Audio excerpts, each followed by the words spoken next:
نہ چھوٹیں گے جب تک گناہگار سارے، نہ چھوٹیں گے جب تک گناہگار سارے، شفاعت ہماری وہ کرتے رہیں گے، رہے گا یقیناً خدا ان سے راضی، رہے گا خدا ان سے راضی، رہے گا یقیناً خدا ان سے راضی، جو آقا کی مرضی پہ چلتے رہیں گے، جو آقا کی مرضی پہ چلتے رہیں گے۔ اور کیا خوبصورت شعر کہا کہ حضرت صاحب نے، جدھر سے بھی گزرے نبی معطر، جدھر سے بھی گزرے نبی معطر، ہمیشہ وہ کوچے مہکتے رہیں گے، سفینہ ہو جن کا ایمان کھوتا، سفینہ ہو جن کا ایمان کھوتا،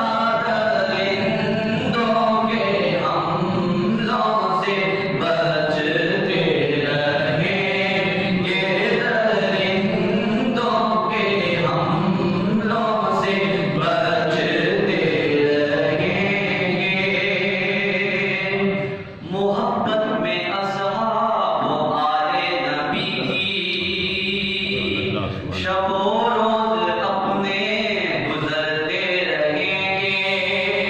اگر پیر کامل کا ہو سر پہ سایہ، اگر پیر کامل کا ہو سر پہ سایہ،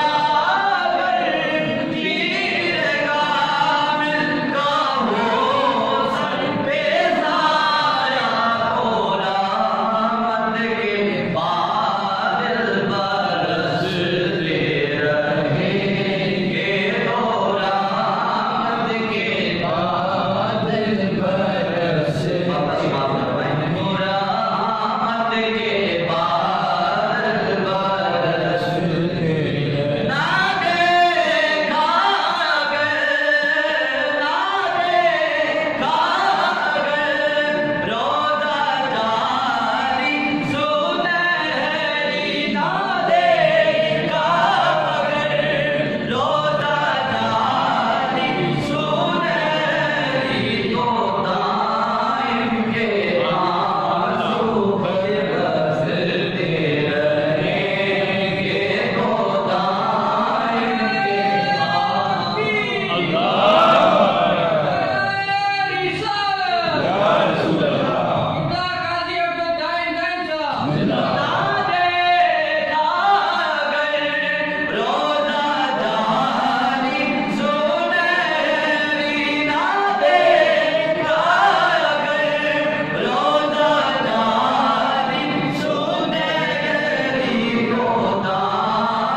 گے،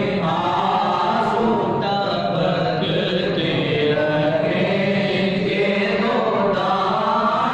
کے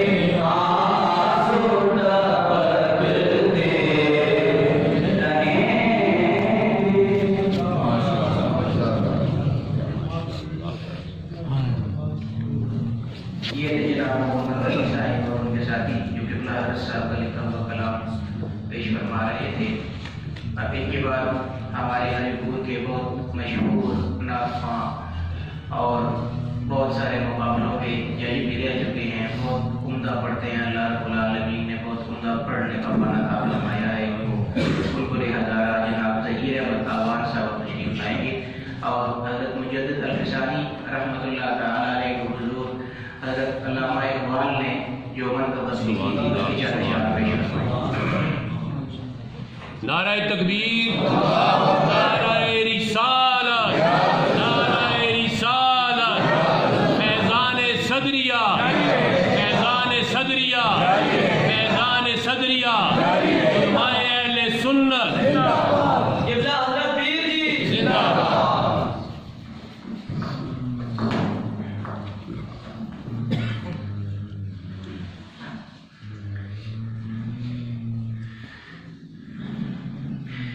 سلام علیکہ یا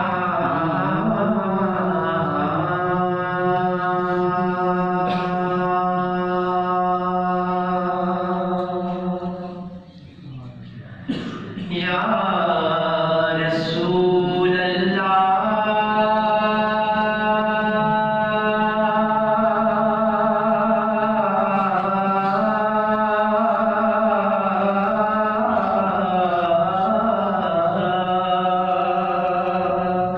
وسلم علیکہ یا حبیب اللہ، صلی اللہ علیکہ یا رسول اللہ، وسلم علیکہ یا حبیب اللہ۔ حاضر ہوا میں شیخ مجدد کی لحد پر، حاضر ہوا میں شیخ مجدد کی لحد پر، حاضر ہوا میں شیخ، حاضر ہوا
جن کو اس حقیقت سے آگاہ یہ وہ بھی کہ ڈاکٹر نے بڑے پیارے سے فرماتے ہیں گردن نہ جھکی جس کی جہانگیر کے آگے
یہاں جو پرانے عقیدتمند ہیں ان میں سے اکثر جانتے ہیں کہ یہاں ہمارے پاس صوفی محمد نیاز صاحب فیصلہ آباد سے تشریف لایا کرتے تھے، اللہ پاک ان کی مغفرت فرمائے۔ ان کا بڑے حضرت معظم رحمۃ اللہ تعالیٰ علیہ کے ساتھ بہت گہرا تعلق تھا۔ اور دوستو، ہر آدمی مصروف ہوتا ہے، ہر آدمی کی اپنی مصروفیات ہوتی ہیں زندگی میں، کبھی وقت نکالنا کسی کے لیے بہت مشکل ہوتا ہے، لیکن بڑے حضرت صاحب نے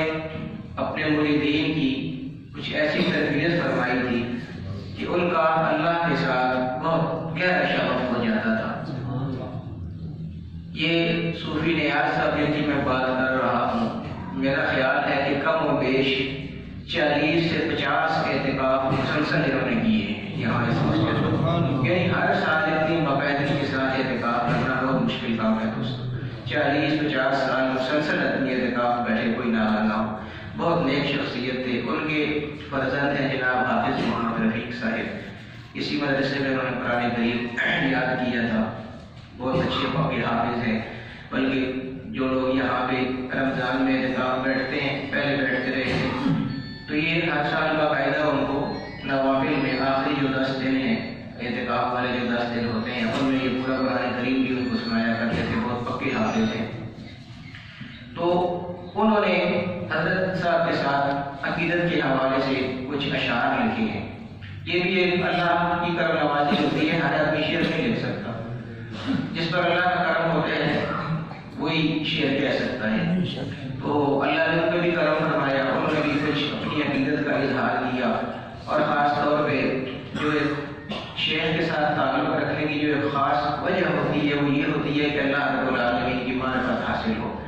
اور ہمارا جو دل ہوتا ہے اس میں ذکر کی ترغیب دی جاتی ہے، اللہ رب العالمین کا ذکر کیا جاتا ہے،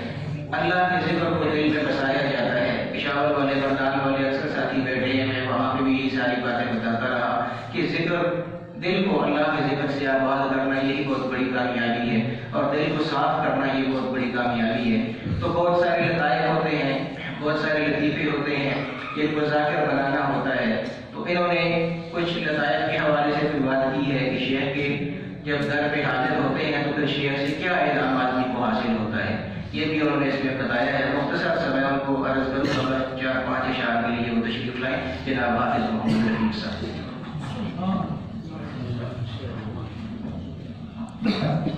چونکہ یہ پنجاب سے تعلق رکھتے ہیں، ان کی زبان بھی پنجابی ہے، تو یہ جو کلام پڑھیں گے وہ بھی پنجابی میں ہوگا، لیکن انشاءاللہ امید ہے کہ آپ محسوس ہوں گے۔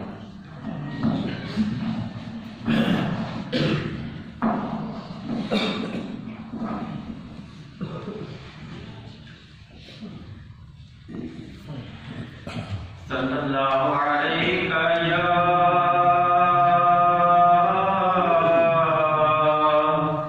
یا رسول اللہ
دوستو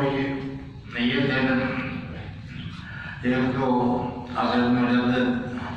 پاک کی وجہ سے بہت پاکیزہ ہے اور بہت معطر ہے کہ ان کی احسان ثواب کے لیے اس دن اہتمام کیا گیا ہے۔ اگرچہ جس طرح قاضی نے بتایا کہ وہ اصل تاریخ وفات کی 28 ہے، وہ اس میں تو نہیں ہو سکتا، 28 سفر ہے، تو وہ پچھلے مہینے کی 7 سال چل رہا تھا تقریباً، تو اس میں اگر اہتمام ہوتا، پہلے ہمیشہ علیحدہ ہی ہوتا ہے، لیکن اس دفعہ اکٹھا کر دیا گیا ہے کیونکہ وہ جو معمول کا ختم ہے وہ بھی اور یہ بھی ایک جگہ ہو جائے تاکہ لوگوں کو بار بار آنے کی دقت نہ اٹھانے پڑے، اس لیے یہ حضرت مجدد کے ساتھ بھی موسوم ہے۔ اور پھر یہ ہو رہا ہے خاص ربیع الاول میں جو حضور صلی اللہ علیہ وسلم کا یوم ولادت اس ماہ میں پایا جاتا ہے، اس لیے اس ماہ کو بھی حضور صلی اللہ علیہ وسلم کے ساتھ نسبت ہے، لوگوں کے دل میں اس کا بھی بہت احترام ہے اس نسبت کی وجہ سے، حضور صلی اللہ علیہ وسلم کی وجہ سے۔ تو ٹائم تو اتنا نہیں ہوتا ہے، کچھ حضور صلی اللہ علیہ وسلم کی باتیں کرتے ہیں اور کچھ حضرت مجدد کی باتیں کرتے ہیں۔ جہاں تک حضور صلی اللہ علیہ وسلم کا تعلق ہے تو اعلیٰ حضرت نے ایک سلام لکھا ہے،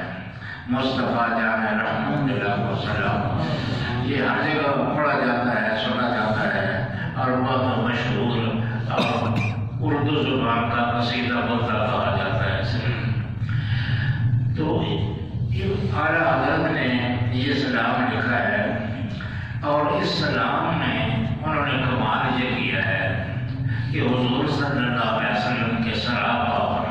یعنی آپ کی صفات پر بھی بہت گفتگو فرمائی ہے، لیکن حضور صلی اللہ علیہ وسلم کے سراپا پر، یعنی حضور صلی اللہ علیہ وسلم کے ساتھ سے لے کر بہت تک مختلف چیزیں جو حضور صلی اللہ علیہ وسلم کے اعضائے مبارکہ تھیں ان سب پر سلام بھیجا ہے اور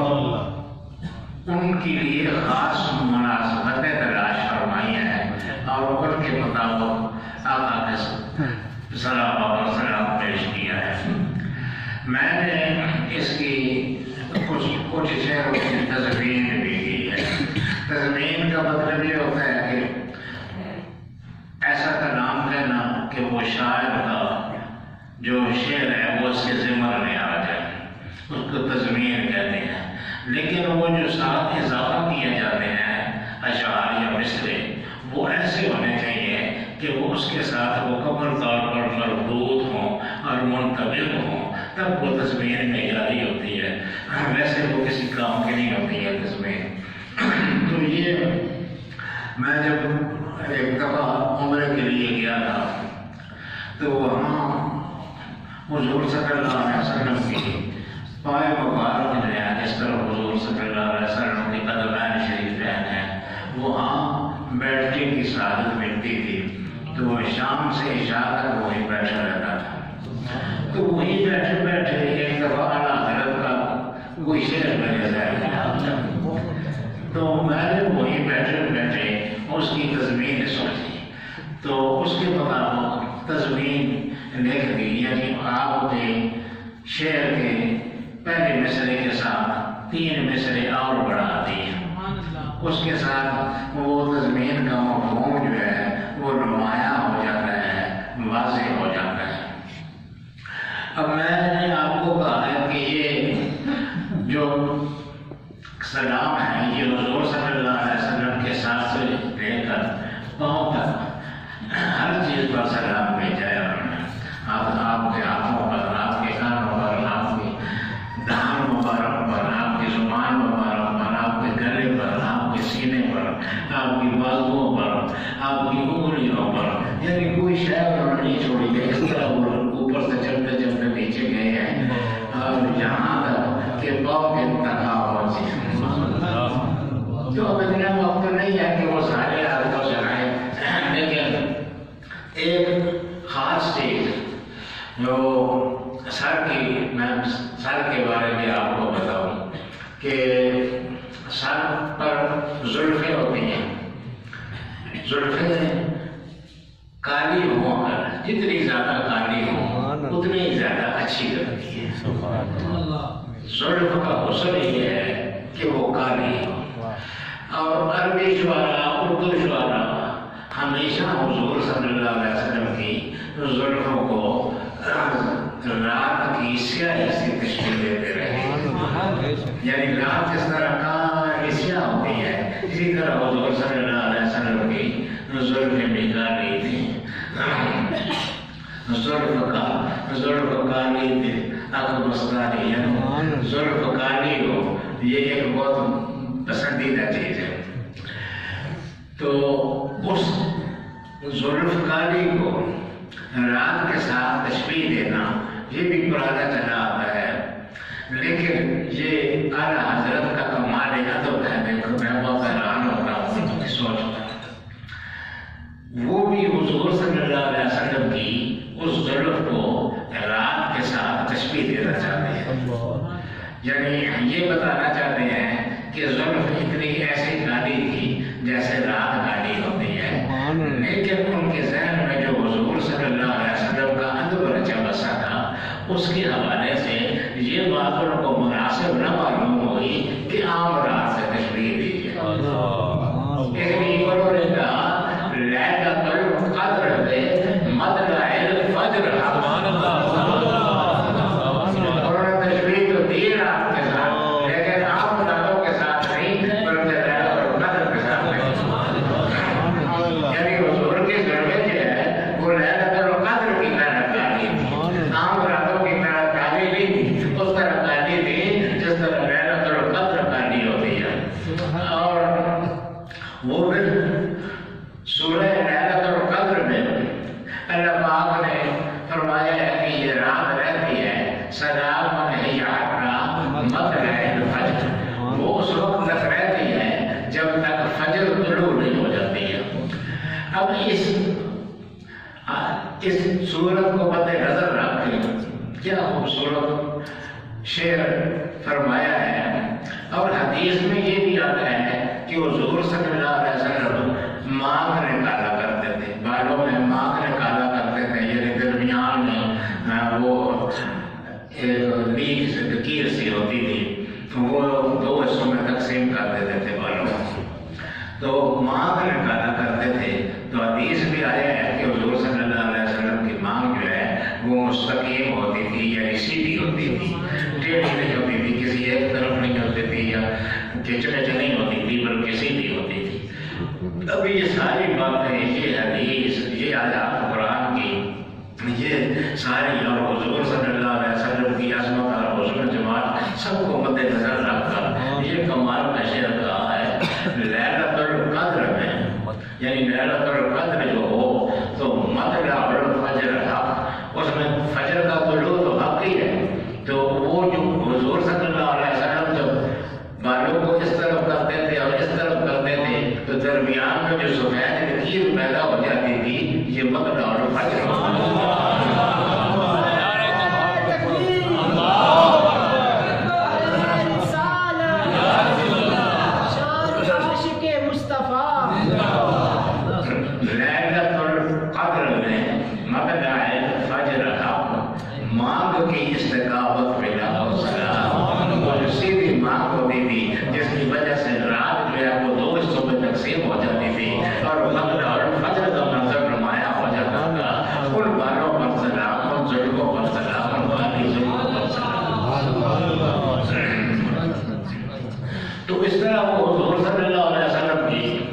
صفات بیان کرتے ہوئے ساری مختلف صفات بیان کی،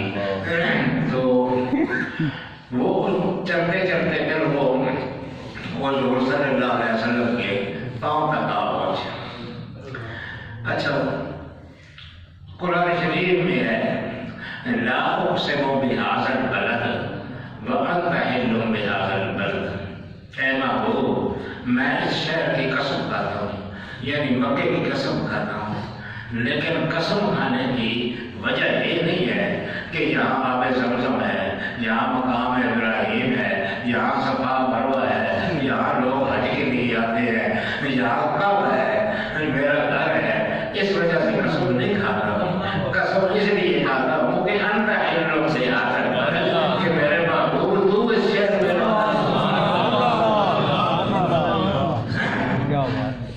تو اس مفہوم کو اعلیٰ حضرت نے اس طرح بیان کیا ہے، خائی قرآن خاک گزر کی قسم، یعنی اس راہ پہ وہ گزرتی ہے، وہ جہاں رہتی ہے، جہاں چلتے کرتے ہیں، وہ خاک گزر ان راستوں کی خاک کی قسم کھائی اللہ پاک نے، تو اس کفے پاک کی حرمت میں لاکھوں سلام، اس پاؤں کی اس کف کی اس تلوے کی ان کے پاؤں کے تلوے کی کیا عظمت ہوگی، اس پر لاکھوں سلام۔ تو میں نے آپ کو بتایا کہ میں نے کچھ اشعار پر تضمین بھی کی ہے، یعنی 3 مصرے لگانے کے بعد اس تضمین کو مکمل کیا ہے، ساتھ 3 مصرے اپنی طرف سے دیا، تو میں نے اس کی وضاحت اپنی تضمین میں کی ہے۔ وہ پھر ساری مل کے عجیب منظر بڑھتا ہے، وہ میں نے کہا ہے انت علم بہذا البلد پڑھ کے ہم لا اقسم بهذا البلد وانت حل بهذا البلد، انت حل بهذا البلد پڑھ کے ہم دیکھتے رہ گئے شاد میر انت حل بهذا البلد پڑھ کے ہم دیکھتے رہ گئے شاد میر پائے نازم کا ہے اس قدر محترم، کائی قرآن خاکے گزر کی قسم۔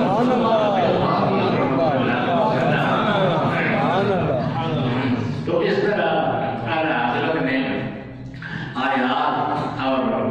احادیث کی طرف تنبیہ کرتے ہوئے حضور صلی اللہ علیہ وسلم کی زلفوں پر سلام پیش کیا ہے، آپ کے قدم پاک پر سلام پیش کیا ہے، آپ کی ساری چیزیں جو آپ کا پاتا ہے، آپ کی آنکھیں ہیں، آپ کے کان ہیں، دور و نزدیک سے سننے والے وہ کان، دور و نزدیک سے سننے والے وہ کان ڈالے کرامت میں لاکھوں سلام۔ کان جو ہے نا اس کے 2 بارے ہیں، ایک تو یہ کان اور ایک وہ کان ہے پتھر کی کان جو ہوتی ہے جس میں سے پتھر ہے وہ بھی کان ہوتی ہے، تو ان دونوں معنوں کو دونوں مفہوموں کو جمع کر کے اعلیٰ حضرت نے عجیب تکامل پیدا کیا ہے کہ حضور صلی اللہ علیہ وسلم کے وہ کان ہیں کہ دور و نزدیک سے سننے والے ہیں، دور سے کوئی پکارے نزدیک سے کوئی پکارے، دور و نزدیک سے سننے والے وہ کان، یہ کان جو ہیں وہ کرامت عزت شرف کی جو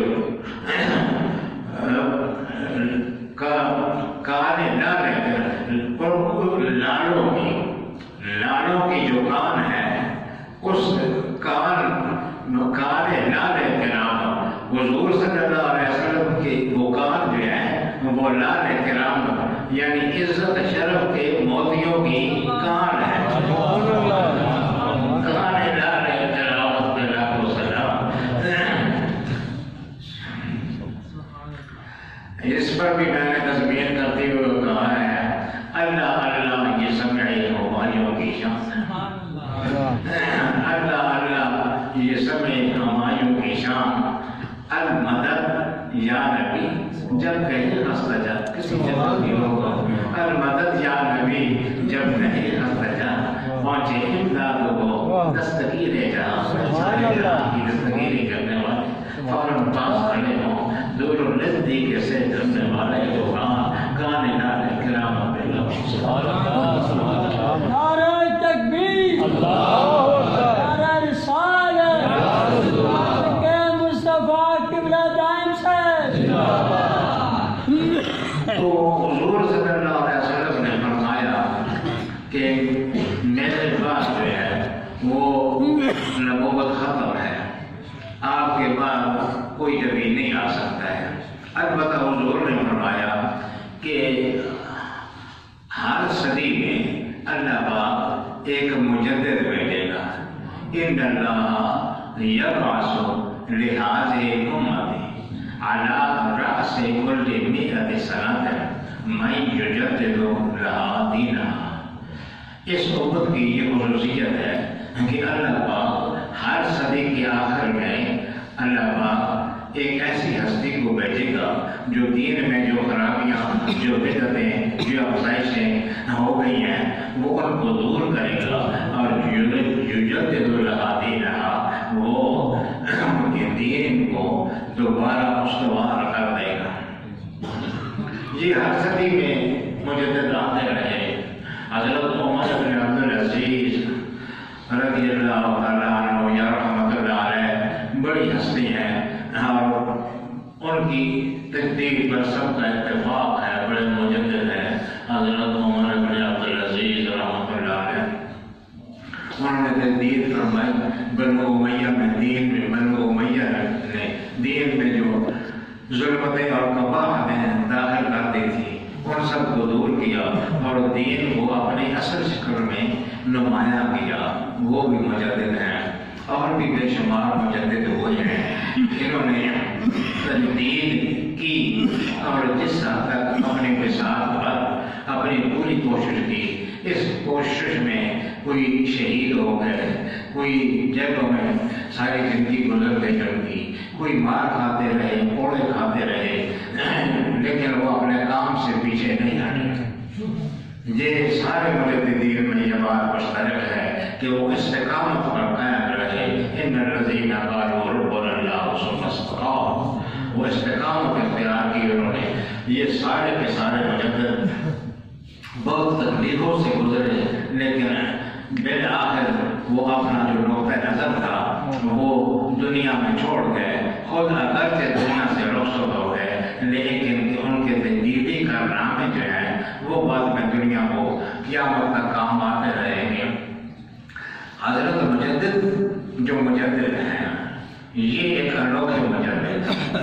یہ اس طرح کے مجدد ہیں کہ انہوں نے جتنا بھی باطن نظام وہ جو اکبر بادشاہ اور جہانگیر بادشاہ نے قائم کر رکھا تھا، بھی پہلے درجے کے بھی دین تھے، یہ شرابی تھے، زانی تھے، ہر قسم کی برائیاں اور لوگوں میں بھی عجیب و غریب یعنی سجدے کراتے تھے. لوگوں کی دربار میں جاتے تھے اور سجدے کرتے تھے، زمین بوس اس کو کہا جاتا تھا. حضرت مجدد نے اس کے خلاف آواز اٹھائی اور وہ بادشاہ جو پورے ہندوستان کا، پورے پاکستان کا، پورے افغانستان کا، پورے بنگلہ دیش کا، یہ سارے علاقے کا وہ واحد حکمران تھا، وہ مطلق العنان حکمران، وہ ہر طرح سے طاقتور حکمران، جس کے سامنے کوئی بات کرتا تھا تو اس کے خاندان کا نام و نشان مٹ جاتا تھا. اس دور میں حضرت مجدد نے تجدید کا آغاز کیا اور ان بادشاہوں کو، اب یہ وقت تو نہیں ہے کہ میں آپ کو تفصیل سے بتاؤں، اتنے بڑے بادشاہوں کو اس طرح بے بس کیا، اس طرح مجبور کیا کہ جو بات وہ کہتے تھے حضرت مجدد، یہ ان بادشاہوں کو بھی وہی بات کہنی پڑی. یہ قید تھے، گوالیار کے قلعے میں قید تھے، تو چونکہ ان کی بات بہت پھیل گئی تھی، لوگ بے شمار متاثر تھے، اس لیے جہانگیر بادشاہ پر یہ دباؤ پڑ رہا تھا کہ مجدد صاحب کو رہا کیا ہے. تو جہانگیر کے نمائندے مجدد صاحب کے پاس گئے اور انہوں نے کہا کہ جی آپ کو بادشاہ رہا کرنا چاہتا ہے. انہوں نے کہا نہیں، میں تو رہا ہونے کے لیے تیار نہیں ہوں، میں ٹھیک ہوں، میں اس صورت میں باہر نکلوں گا کہ میرے سے یہ ساری شرطیں جو ہیں ان کو پورا کیا جائے، پھر میں باہر نکلوں گا. چنانچہ وہ لوگ اس قدر مجبور ہو گئے تھے کہ جو اسلام کے حوالے سے جو کچھ حضرت مجدد کہتے تھے وہ ساری کی ساری باتیں ماننی پڑ گئی، ان کو تسلیم کرنی پڑ گئی. اور اسی وقت میں جب ساری دنیا ان کے حق میں تھی اور صرف بادشاہ اور اس کے چند حوالی مجدد صاحب کے خلاف تھے، اسی وقت کچھ جرنیلوں کچھ جنریٹوں نے موبائل کے جنریٹوں نے حضرت مجدد صاحب کو پیغام بھیجا کہ جی آپ کیوں یہ قید و بند کی صورتیں برداشت کر رہے ہیں؟ ہم آپ کے خادم ہیں، ہم آپ کے غلام ہیں، اگر آپ چاہیں تو ہم اس جاگیر کو گرفتار کرتے ہیں اور آپ کو لاتے ہیں، آپ کو تخت پر بٹھاتے ہیں، آپ اپنی مرضی سے دین نافذ کریں۔ اب کوئی بھی اقتدار کا رسیہ بڑھ نہیں ہوتا تو دوڑ پڑتا، لیکن حضرت مجدد کا کمال یہ ہے کہ انہوں نے یہ جواب لکھا، حیرت انگیز جواب لکھا۔ انہوں نے کہا کہ تاج پہننے کے لیے اور تخت پر بیٹھنے کے لیے میں آیا ہی نہیں، میں تو اس لیے آیا ہوں کہ یہ جنہوں نے تاج پہنے ہوئے ہیں اور جو تخت پر بیٹھے ہوئے ہیں ایک کے ذریعے میں اسلام اور نافذ کر کے دکھایا انہوں نے۔ اس لیے جو علامہ اقبال ہیں وہ بھی کس عقیدت سے کہتے ہیں کہ وہ ہند میں سرمایہ ملت کا لکھا ہوا اللہ نے ہر وقت کیا جس کو جنت نہ جو کی جس کی جہانگیر کے آگے جس کے مسئلے گرم سے ہے گرمی حرام۔ تو یہ بہت بڑی ہستیاں ہیں حضرت امام ربانی مجدد الثانی رحمۃ اللہ علیہ، جن کی سارے ثواب کے لیے تلاوت کی گئی ہے، اور حضرت غوث اعظم جیلانی رضی اللہ تعالیٰ عنہ جن کی سارے ثواب کے لیے ختم غوثیہ پڑھا گیا ہے۔ دعا فرمائیں اللہ پاک ہماری جو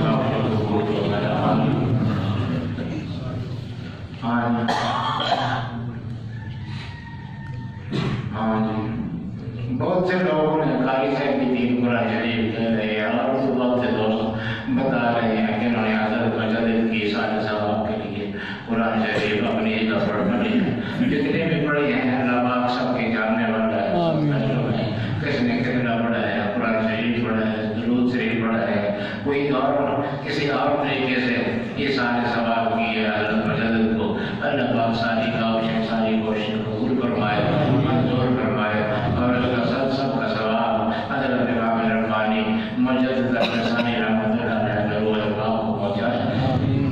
ہم ان کے سلسلے کے ساتھ تعلق رکھتے ہیں تو اللہ پاک ہمیں ان کی سلسلے کی عظمت برقرار رکھنے کی توفیق نصیب فرمائے، ہمیں ان کے سلسلے کی لاج رکھنے کی سعادت نصیب فرمائے، ہمیں وہ کام کرنے کی توفیق عطا فرمائے جس سے حضرت مجدد راضی ہوتے ہیں، حضرت شیخ عبد القادر جیلانی راضی ہوتے ہیں، اور اصل میں تو حضور صلی اللہ علیہ وسلم جس سے راضی ہوتے ہیں۔ ایسے سارے کام کرنے کی اللہ پاک ہمیں توفیق عطا فرمائے، اور ہر وہ کام جن سے یہ بزرگ اور حضور صلی اللہ علیہ وسلم اور اللہ رب العالمین ناراض ہوتا ہو، ایسے تمام کاموں سے بچنے کی توفیق عطا فرمائے۔ جو لوگ اس محفل کی شرکت کے لیے نزدیک سے آئے ہیں، دور سے آئے ہیں، محبت کے ساتھ آئے ہیں، اخلاص کے ساتھ آئے ہیں، اور سب کی اللہ پاک حاضری قبول فرمائے۔ ہر آدمی کے دل میں کوئی تمنا ہوتی ہے، کوئی مراد ہوتی ہے، کوئی بیان کرنے کی ہوتی ہے، کوئی بیان کرنے کی نہیں ہوتی ہے لوگوں کے سامنے۔ ہر آدمی کا کوئی نہ کوئی مسئلہ ہے، اور اللہ پاک ہر ایک کے مسئلوں کو جاننے والا ہے، ہر ایک کی پریشانیوں کو جاننے والا ہے، اور وہ اتنا بڑا بادشاہ ہے کہ ہر آدمی کی ہر مراد اگر پوری کر دے تو اس کے بادشاہی میں کوئی کمی نہیں آتی۔ تو رب العالمین کے جتنے لوگ بھی آئے ہیں، جن کے دلوں میں جو بھی ارادے ہیں اللہ تعالیٰ پورے فرما دیجیے، جن لوگوں کی مشکل ہے کسی کی اس کی مشکل دور فرما دیجیے۔ آپ سب کی مشکلوں کو بھی جانتے ہیں، آپ سب کی پریشانیوں کو بھی جانتے ہیں، آپ سب کے دکھوں کو بھی جانتے ہیں، اور آپ ہی رحیم ہیں، آپ ہی غفور ہیں، آپ ہی کریم ہیں۔ اللہ رب کو حلیم و کریم حضور نے فرمایا تمہارا رب بہت حیا والا ہے، بڑا شرم والا ہے، اور بہت سخی بھی ہے۔ یستحیی اذا رفع العبد یدہ ان یردها صغرا۔ ہم اس کو اس بات سے حیا آتی ہے کہ بندہ جب ہاتھ اٹھائے تو وہ سبحان اللہ دے۔ رب العالمین ہم ہاتھ اٹھائے کھڑے ہیں، اور ہمارے ہاتھوں کو بھر دیجیے، ہماری جوڑیوں کو بھر دیجیے، ہمارے کاموں کو بھر دیجیے، ہمارے خصوصی عنایت فرما دیجیے، کرم فرما دیجیے، حضرت معصوم کے درجات بلند فرما دیجیے۔ یہ ساری لڑکی اور یہ سارے درپے اور یہ سارے میلے انہیں کی صدقے ہیں۔ اللہ پاک ان کو درجات عالیہ نصیب فرمائے، اور ہمیں ان کے نقش قدم پر چل کرنے کی توفیق عطا فرمائے بدعتوں سے محفوظ رکھے ایاکم محدثات الامور فإن كل محدثة بدعة وكل بدعة ضلالة وكل ضلالة في النار حضور صلی اللہ علیہ وسلم نے فرمایا کہ دین میں نئے نئے کاموں سے بچا کرو فإن كل محدثة بدعة ہر نئی بات جو دین میں داخل کی ہے وہ بدعت ہوتی ہے وكل بدعة ضلالة اور